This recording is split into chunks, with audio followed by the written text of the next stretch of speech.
Yes, ibihe byiza rwose bakunzi ba Ibako Media TV Rwanda. Nkuko bisanzwe ni amakuru agaruka ku mutekano, politiki na diplomasi niyo tubagezaho ku butaka bw'uburasirazuba bw'igihugu cya Kongo ndetse no mu karere ka Afurika y'Uburasirazuba no hakurya y'inyanja ngari. Magingo ya ngaya inkuru ihatse izindi nuko Perezida Felix Antoine Tshisekedi Tshilombo yagejejweho umwanzuro ushobora guhindura ejo hazaza ha Repubulika Iharanira Demokarasi ya Kongo. Ni mu gihe Kongo ikomeje guhangana n'ibibazo bikomeye cyane by'umutekano n'amakimbirane ya politiki, aho leta ya Angola yatangaje ko yamaze kugeza kuri Perezida Tshisekedi umwanzuro wayo ku bijyanye n'ibiganiro by'abanyekongo bigamije gushakira igihugu amahoro arambye n'umuti w'ibibazo bimaze imyaka myinshi bihungabanya uburasirazuba bwa Kongo. Ndakubwira ibyo Perezida wa Angola João Lourenço yashyikirije Perezida Tshisekedi Tshilombo mu bijyanye no gukemura ibibazo byo muri Repubulika Iharanira Demokarasi ya Kongo.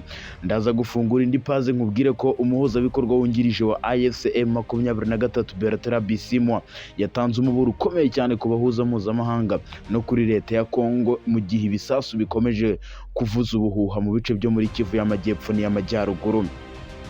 Mu burasirazuba bwa Repubulika Demokarasi ya Kongo bakomeje guhura n'intambara ikomeye cyane, amakimbirane ya politike ndetse no kutizerana gukomeye hagati y'impande zihanganye. Umuhuzabikorwa w'ihuriro rya Alliance Fleuve Congo Bertrand Bisimwa yongeye kuzamura impaka zikomeye cyane mu bijyanye n'uburenganzira bwo kwirwanaho no kurinda abasivili ndetse n'ejo hazaza ho guhagarika imirwano hagati y'impande zishyamiranye mu burasirazuba bwa Kongo. Ibyo biri kuba kandi ku kibuga cy'imirwano muri teritwari ya Masisi muri Kivu y'Amajyaruguru. Urugamba ruri kuhavugwa n'injyana muntu ndetse M23 tayari yamaze kwerekeza muri Rubaya kuharinda mu buryo bukomeye cyane, dore ko ari nayo ihafite. Ni nyuma yuko FARDC yigaruriye utumwe mu duce dukomeye cyane turimo agace ka Kinigi, M23 ikaza kubakuramo. Aha ni mu birometero bigera kuri 30 uvuye muri gace ka Rubaya centre. Indi mirwano ikomeye cyane kandi yanavuzwe kuri axe ya Kashovu na Mahija ndetse n'ahitwa Nzingati. Amakuru avuga ko kuri uyu munsi ku itariki ya 23 hongeye guhumvikana ibitero bikaze byo ku butaka, ndetse FARDC yongeye guhanura izindi drone ngo ebyiri za M23 bavugaga ko ngo bahanuriye ku gice cya Mahija. Amakuru kugeza ubu ngubu batugeraho tugejeje ikinyamakuru Morning Post Kivu abitangaza, aravuga ko urusaku rw'intwaro ziremereye cyane n'izoroheje ariko ruri kumvikana muri ibi bice bigatera ubwoba abaturage benshi bo muri ibi bice, ndetse M23 iravuga ko ishaka kurinda kino gice cya Rubaya kugira ngo kitongera kugwa mu maboko y'umwanzi. Ndakubwira ko kandi hano muri Repubulika Iharanira Demokarasi ya Kongo abaturage bariye Karungu batwika ahavurirwaga icyorezo cya Ebola. Abaturage bariye Karungu rwose batwika ibitaro bikomeye cyane byo mu gace kiganjemo ahari kuvurirwa nyine Ebola. Ni agace gakomeye cyane ka Rwampara, nk'uko byatangajwe n'ibinyamakuru bitandukanye byo muri Repubulika Demokarasi ya Kongo. Umunyapolitike ukomeye cyane witwa Rick Malembe ni umunyapolitike wo muri aka gace agaruka ku byo yaboneye ku bitaro bikuru bya Rwampara. Yabwiye ikinyamakuru BBC ko ibi byatangiye nyine gushya ku isaha 12:20. Rero ndakubwira ibikomeye cyane, ndetse n'umurambo w'umuntu wishwe na Ebola wishwe na Ebola nawe ashobora ngo kuba yatwikiwe muri bino bitaro. Ndaje mbikubwire byose akantu ku kandi 5/5. Ndanababwira ko mu gihugu cya Kenya Minisitiri w'Ingabo w'igihugu cy'u Rwanda w'u Rwanda yitabiriye umuhango wo gusoza imyitozo ya Ushirikiano Imara 2026. Nibwo rero iyi myitozo yiswe Ushirikiano Imara 2026 yaberaga i Nairobi muri Kenya. Intego y'imyitozo y'uyu mwaka yari ugushimangira amahoro, umutekano ndetse n'ubudahangarwa mu karere binyuze mu guhugura ingabo na polisi n'abafatanyabikorwa b'inzego za gisivile bo mu bihugu by'umuryango wa Afurika y'Uburasirazuba. Ingabo n'abafatanyabikorwa bakorera imyitozo ya gisirikare hamwe hagamijwe guhuza ibikorwa byo guhangana n'ibibazo bikomeye by'umutekano biriho muri aka karere. Ndakubwira ibyo Juvenal Marizamunda, minisitiri w'ingabo z'u Rwanda, yatangaje ndetse anatangariza ibihugu byose bigize uyu muryango wa Afurika y'Iburasirazuba EAC byohereje ingabo hariya guhabwa imyitozo baturutse mu bihugu birimo Uburundi, Kenya, u Rwanda, Uganda, Tanzania, Repubulika Demokarasi ya Kongo, Somalia ndetse na Sudani y'Epfo nibo bitabiriye. Ndakubwira byinshi bikomeye cyane byagarutsweho hano mu gihugu cya Kenya ubwo uyu muhango waberaga hariya i Nairobi.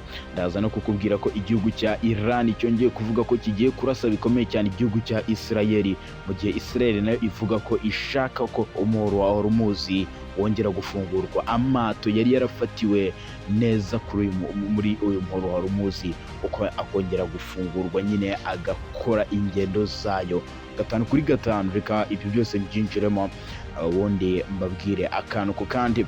Reka munyemerere i Kinshasa mu biro kwa Perezida Felix Antoine Tshisekedi Chilombo.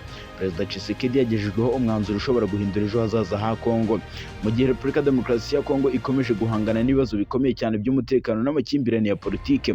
Leta ya Angola yamaze kugeza kuri Perezida Tshisekedi umwanzuro wayo ku bijyanye n'ibiganiro by'abanyekongo bigamije gushakira igihugu umuti w'ibibazo birambye bimaze igihe mu burasirazuba bwa Repubulika Demokarasi ya Kongo. Ibi bibaye nyuma y'igihe kinini habayeho ibiganiro bya diplomasi hagati ya Kinshasa n'abafatanyabikorwa mpuzamahanga, ariko bikaba bitarashoboye gutanga ibisubizo bifatika ku bibazo by'umutekano muke ukomeje kurangwa mu burasirazuba bwa Repubulika Demokarasi ya Kongo, abe muri Kivu y'Amajyaruguru ndetse n'Iyepfo. Ku munsi w'ejo ku itariki ya 20 ndetse no ku ya 21 utibagiwe na 22 nibwo Perezida Tshisekedi yakiriye intumwa zidasanzwe zoherejwe na Perezida wa Angola João Lourenço wari uzanye ubutumwa bwihariye buturutse i Rwanda muri Angola ku bijyanye n'ibiganiro biri gutegurwa biteganyijwe bitandukanye bizahuza abanyekongo. Ibi bikubiye kandi mu rugendo rwari rumaze icyumweru aho intumwa za Kongo zagiriye uruzinduko i Rwanda muri Angola, bari bayobowe n'uwitwa Sumbusita Mambo uhagarariye umukuru w'igihugu wari ukuriye Perezida Tshisekedi nyine mu gukurikirana gahunda y'u Rwanda muri Angola ndetse n'imikoranire y'akarere, ndetse n'uwitwa Adolphe Lumunu n'umwe mu bayobozi b'urwego rwa Dest Grand Lac. Aba bayobozi bose bari bajyanye ubutumwa bwa Perezida Tshisekedi bwo kugeza kuri João Lourenço ku bitekerezo Kinshasa ifite ku nzira y'ibiganiro bishya bigamije guhosha umwuka mubi umaze igihe mu burasirazuba bwa Kongo mu nzira za politike. Nubwo Minisiteri y'Ubuzima ndetse Minisiteri y'Ububanyi n'Amahanga ya Angola yo itangaje ibi ngibi mu buryo burambuye, gusa bikubiye mu mwanzuro ukomeye cyane.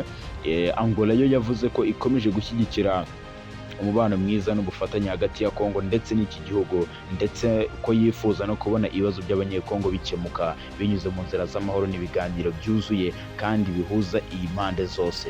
Iki gitekerezo cyakomotse ku nama yabereye i Rwanda muri Angola ku itariki ya 9 Gashyantare 2026, aho yahuzaga abayobozi bakomeye cyane barimo Perezida Tshisekedi ndetse na Perezida João Lourenço wa Angola ndetse na Perezida Faustin Nyasimbe wa Togo usanzwe ari umuhuza mu muryango wa Afurika yunze ubumwe, ndetse na Olusegun Obasanjo wahoze ari perezida wa Nigeria akanaba n'umwe mu bahuza bashyizweho na Afurika yunze ubumwe.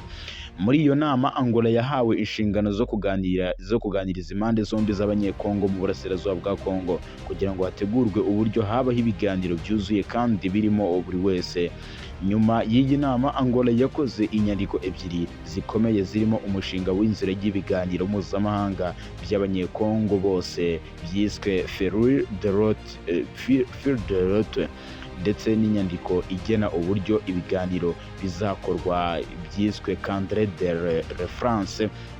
Izi nyandiko zashyikirijwe Perezida Tshisekedi ku ya 7 z'ukwezi kwa 3 2026 i Kinshasa nibwo byamugezeho. Nubwo iyi tariki nyakuri y'itangizwa ry'ibiganiro itaratangazwa ku mugaragaro, amakuru ava mu nzego za diplomasi aravuga ko Angola ishaka ibiganiro bitangira vuba mbere y'uko umutekano wakomeza kurushaho kuzamba mu burasirazuba bwa Kongo. Kugeza ubu ngubu biteganyijwe ko ibiganiro bizaba mu buryo bw'amasomo n'inama z'abahuza, aho leta ya Kongo, imitwe ya politiki itavuga rumwe n'ubutegetsi, amadini, sosiyete sivile, urubyiruko ndetse n'abagore ndetse n'impande zifite aho zihuriye n'umutekano w'igihugu, ibi biganiro byose bikazaba birimo. Hari n'amakuru avuga ko Angola, umuryango wa Afurika yunze ubumwe, Qatar ndetse na Leta Zunze Ubumwe za Amerika bashobora kugira uruhare mu koroshya no guhuza impande zitandukanye kugira ngo ibiganiro bitangire mu mwuka mwiza. Abasesenguzi bavuga ko ibiganiro bishobora gukorwa mu byiciro bibiri. Icyiciro cya mbere kigamije kugabanya ubushyamirane no gushyiraho icyizere hagati y'impande zose. Icyiciro cya kabiri kikibanda ku mavugurura ya politiki, umutekano, ubutabera ndetse n'uburyo bwo kongera kubaka igihugu. Nubwo iki gitekerezo cy'ibi biganiro gikomeje gushyigikirwa n'abafatanyabikorwa mpuzamahanga, imbere muri Repubulika ya Demokarasi ya Kongo hakomeje kuboneka kutumvikana gukomeye cyane, aho ubutegetsi bwa Perezida Faci bushyigikiye ko M23 ngo iva mu bice yafashe kugira ngo igisirikare cya leta nacyo kirekere kubagabaho ibitero, kandi ibyo M23 ivuga ko itazabyemera. Leta kandi ya Kongo irashimangira ibiganiro ko ngo bitagomba guha intebe imitwe yitwara nka gisirikare irimo M23 ikomeje kuyagoza uburasirazuba bwa Kongo, ndetse ku bufatanye n'ingabo z'u Burundi ndetse n'imitwe y'abajenosideri ya FDLR ndetse n'abazalendo. Igice kinini cy'abatavuga rumwe n'ubutegetsi bwa Kongo baravuga ko ibi biganiro biyobowe n'ubutegetsi bwa Kongo ati ntabwo byizewe. Abanyapolitiki bashyigikiye ko ibi biganiro byayoborwa n'amadini akomeye cyane arimo Sienko ndetse na ICC muri Repubulika ya Demokarasi ya Kongo, baravuga ko amadini yizewe kurushaho ndetse yakwizerwa ko ibi biganiro bishobora kugenda neza. Sienko ndetse na ICC ni amadini n'amatorero niyo akomeje gusaba ko ibi biganiro byakwihuta bigahuza impande zose kugira ngo ibibazo mu burasirazuba bwa Kongo bikemuke. Aya madini arasaba ko hashyirwa uburyo butabera ndetse bw'inzibacyuho kugira ngo abakorewe ibyaha ndetse n'ababigizemo uruhare bose bahabwe ubutabera. Sosiyete sivile yo ivuga ko ibiganiro bikenewe cyane kugira ngo igihugu kidakomeza kugwa mu mpanga ndetse no mu mage ndetse no guhora mu ntambara z'urudaca. Mu gihe ibiganiro bikiri mu rwego rwo gutegurwa, umutekano mu burasirazuba bwa Kongo ukomeje kuzamba. Ku kibuga cy'urugamba ndaje nerekeza yuko byifashe. Ihuriro rya Alliance Fleuve Congo M23 riracyahanganye bikomeye cyane n'igisirikare cya leta ya Kongo FARDC n'abafatanyabikorwa babo barimo ingabo z'u Burundi, abazalendo ndetse M23 iracyagenzura ibice byinshi mu burasirazuba bwa Kongo, mu gihe ibikomeje gukorwa muri diplomasi hagati ya Washington n'i Doha n'i Rwanda bikomeje kugenda buhoro bigaruka nyine ku biganiro biri guhuza abanyekongo. Abasesenguzi bavuga ko Angola iri kugerageza kuba umuhuza ukomeye cyane mu gushobora nyine guhuza impande zose, ariko ikibazo gikomeje kuba agatereranzamba. Nubwo hari icyizere cy'ibiganiro bishobora gufasha leta ya Kongo muri ibi bibazo by'umutekano na politike, benshi baragaragaza impungenge zikomeye cyane ko batizeye ko impande zombi zishobora kuganira kandi zikagera ku ntego zabyo nk'uko bigoye. Ariko kandi abemeza ko ibi biganiro ariyo nzira yonyine ishobora gutuma haboneka amahoro arambye, cyane cyane mu gihe intambara n'ibibazo bya politike bikomeje gufata indi ntera mu karere ka Afurika y'ibiyaga bigari. Bo baravuga ko Tshisekedi Chilombo batizeye ko byibuze ashobora kongera kwemera ibi biganiro ko biba, kubera ibyo asabwa ntabwo ajya yubahiriza na kimwe. Reka munyemerere nerekeze ku byatangajwe kandi na Bertrand Bisimwa. Mbere y'uko mbabwira ibyabereye muri teritwari ya Masisi, Bisimwa yatanze umuburo ukomeye cyane ku buhuza mpuzamahanga ndetse no kuri leta ya Kongo, mu gihe mu burasirazuba bwa Kongo hakomeje kuba intambara ikomeye, amakimbirane ya politiki hagati y'impande zihanganye.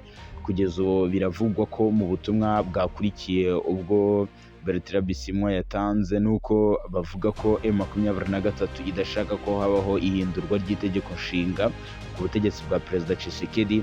Baravuga ko rero bakomeje nyine gukora ibishoboka byose mu nzira za politike kugira ngo Tshisekedi ngadahindura itegeko nshinga. Mu basesenguzi mu bya politike bo baravuga ko amagambo akomeye cyane ya Bertrand Bisimwa hari kugaragaramo kugenda gukomeye cyane nyine no kwihuta gushingiye ku gitekerezo nyine kiri kugenderwaho. M23 rero ivuga ko izakoresha amayeri akomeye cyane kugira ngo intambara mu burasirazuba bwa Kongo idakomeza gufata indi ntera ndetse abaturage badakomeza kuhangirikira. Ku ruhande rwa leta ya Kinshasa baravuga ko kurengera ubusugire bw'igihugu cyabo no kurwanya M23 aricyo bashyize imbere, ndetse mu nzira za diplomasi ndetse n'iza gisirikare ngo bizakoreshwa. Ibi bivuze ko rero M23 ishobora kuba iri gutanga ubutumwa bukomeye cyane, ndetse n'ibikorwa bya gisirikare bikaba bikomeje. Gusa amakuru aravuga ko ibiganiro byo bishobora kutazagera ku ntego yabyo nk'uko mbona biri gutangazwa. M23 rero iravuga ko ifite ijambo rikomeye cyane ku miyoborere y'ejo hazaza mu burasirazuba bwa Kongo. Ati niyo mpamvu abayobozi bayo bakomeje gukoresha amagambo agaragaza ikibazo cya Kongo mu buryo buherewe mu mizi. Ku rundi ruhande leta ya Kinshasa yo ikomeje gushinja M23 gufashwa n'amahanga no guhangana bikomeye cyane mu burasirazuba bwa Kongo. Ku rundi ruhande kandi, ku ruhande rumwe abasesenguzi baravuga ko iyi mirwano idashobora kurangira na gato. Iki kibazo cya Kongo ngo gikomeje kuba kimwe mu bibazo bikomeye cyane muri Afurika yo hagati ndetse no mu karere ka Afurika y'ibiyaga bigari, ari naho intambara nyine ikomeje guca ibintu. Kugeza ubu rero ku kibuga cy'urugamba uko byifashe, reka munyemerere mpere muri Masisi. Imirwano yongeye gusatira mu gace ka Rubaya gaherereye muri teritwari ya Masisi ho muri Kivu y'Amajyaruguru. Aha Rubaya nkwibutsa ko ariho hacukurwa 70% bya korota yose icuruzwa ku isi muri rusange, yose iva hano ku butaka bwa Kongo muri teritwari ya Masisi. Bityo rero imirwano iri kubera muri ibi bice iri gusatira neza bikomeye cyane aka gace kiganjemo amabuye y'agaciro.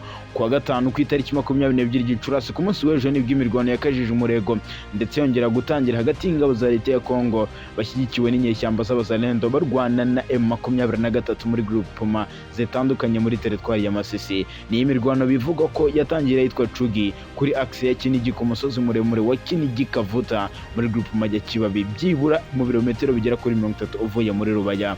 Ni imirwano kandi iri kuvugwa kuri axe ya Kashovu ndetse na Mahija na Nzingati ndetse n'Amayuwana nk'uko amakuru atugeraho bivuga. Ibitangazamakuru bitandukanye biravuga ko urusaku rw'intwaro ziremereye cyane n'izoroheje ariko ruri kumvikana muri ibi bice. Nyuma y'ibi bitero kandi byagabye na FARDC ndetse n'abazalendo, abaturage b'ibihugu byombi, abaturage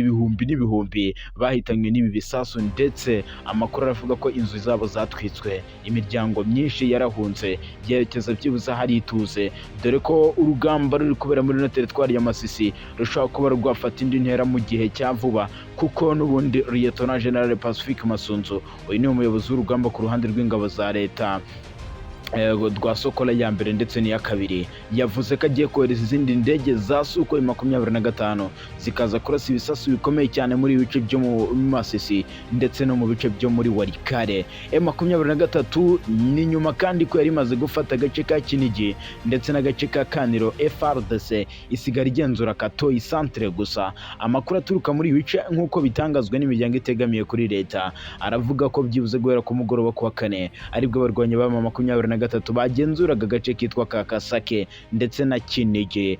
FARDC yigambaga gufata ndetse agace ka Kaniro. Nyuma y'umunsi umwe imirwano ikomeye M23 yongeye kuyisubiza.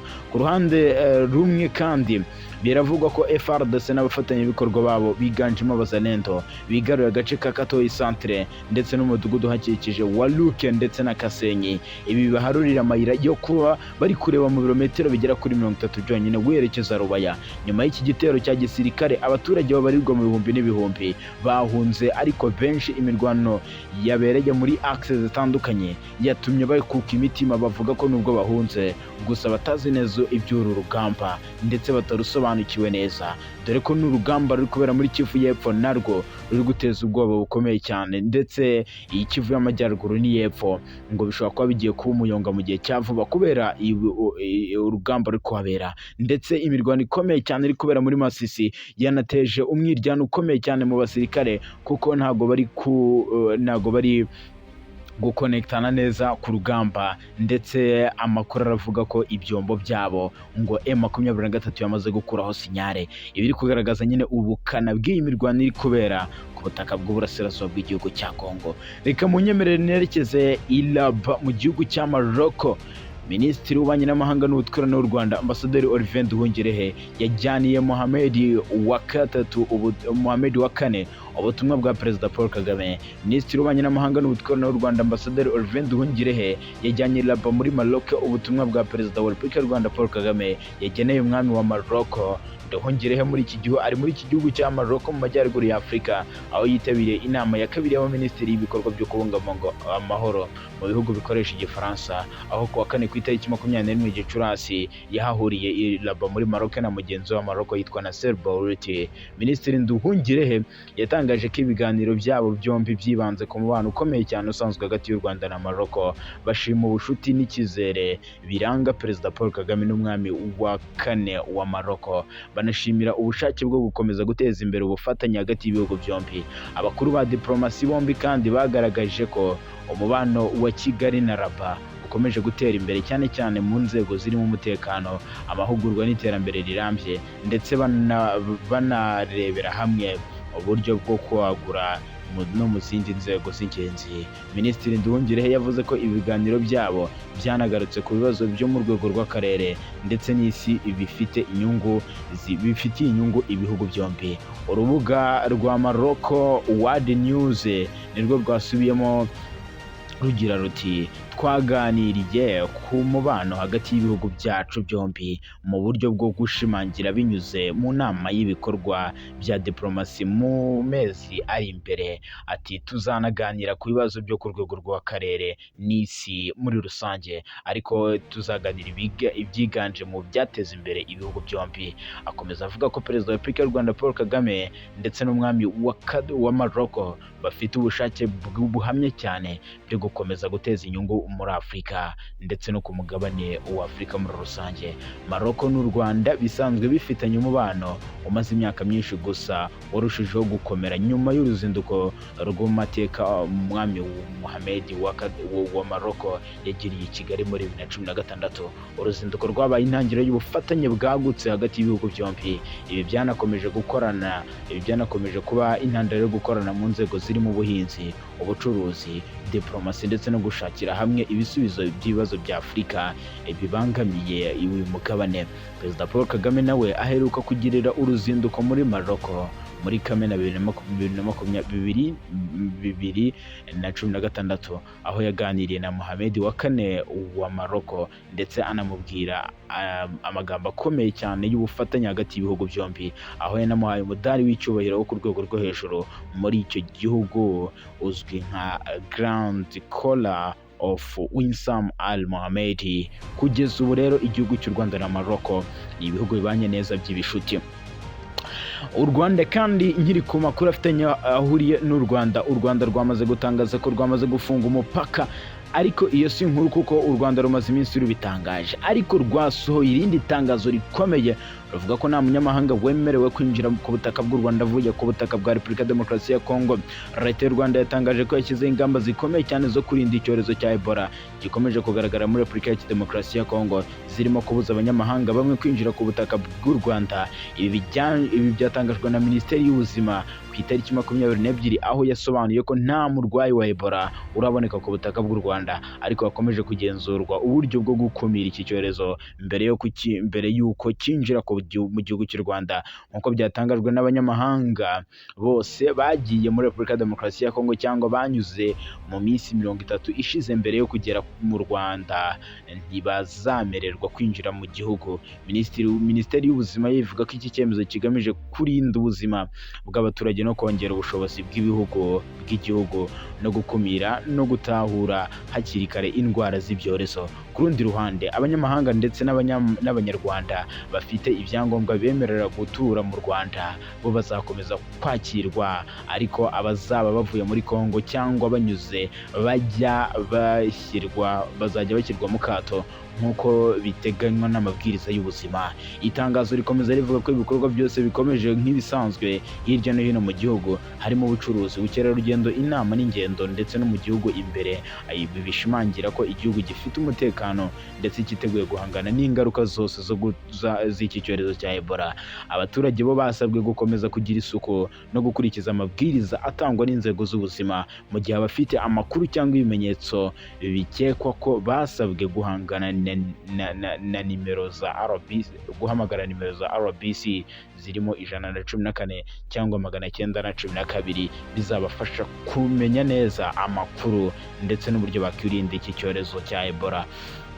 U Rwanda si rwo rwafunze umupaka kuko n'igihugu cya Uganda cyahisemo gufunga umupaka ubahuza n'igihugu cya Repubulika ya Demokarasi ya Kongo. Guverinoma ya Uganda yatangaje ko yamaze gufunga umupaka ubahuza na Repubulika ya Demokarasi ya Kongo ndetse bafata izindi ngamba zikomeye cyane ku mipaka ibahuza n'ibihugu byombi, nyine ibahuza nk'ibihugu byombi mu rwego rwo kwirinda icyorezo cya Ebola gikomeje guhitana abantu benshi muri Kongo. Izi ngamba zije nyuma y'uko u Rwanda narwo rufashe iki cyemezo twabigarutseho. Minisiteri y'Ubuzima ya Uganda yavuze ko iki gihugu cyamaze kwakira abantu babiri baturutse muri Kongo basanganywe Ebola. Umwe muri bo ari kwitabwaho ndetse abandi 127 bahuye nawe bose bahise bashyirwa mu kato kugira ngo bakurikiranwe. Uganda yavuze ko guhagarika ingendo z'indege no gukaza igenzura ku mipaka ari imwe mu ngamba zo gukumira iki cyorezo ko cyakwirakwira imbere mu gihugu, cyane cyane harimo urujya n'uruza rwinshi hagati ya Kongo ndetse n'abanya-Uganda. Perezida Yoweri Kaguta Museveni aheruka gutangaza ko Ebola yoroshye kuyikumira ugereranyije na COVID-19 kuko yahindura byinshi. Ishami ry'umuryango w'abibumbye ryita ku buzima OMS ryatangaje ko iki cyemezo cya Ebola gishobora gukumirwa muri iki gihugu rero cya Repubulika ya Demokarasi ya Kongo. Ebola imaze guhitana abantu 160 mu gihe abarenga 600 bamaze kucyandura nk'uko byatangajwe na minisiteri, nk'uko byatangajwe n'ikigo cy'ubuzima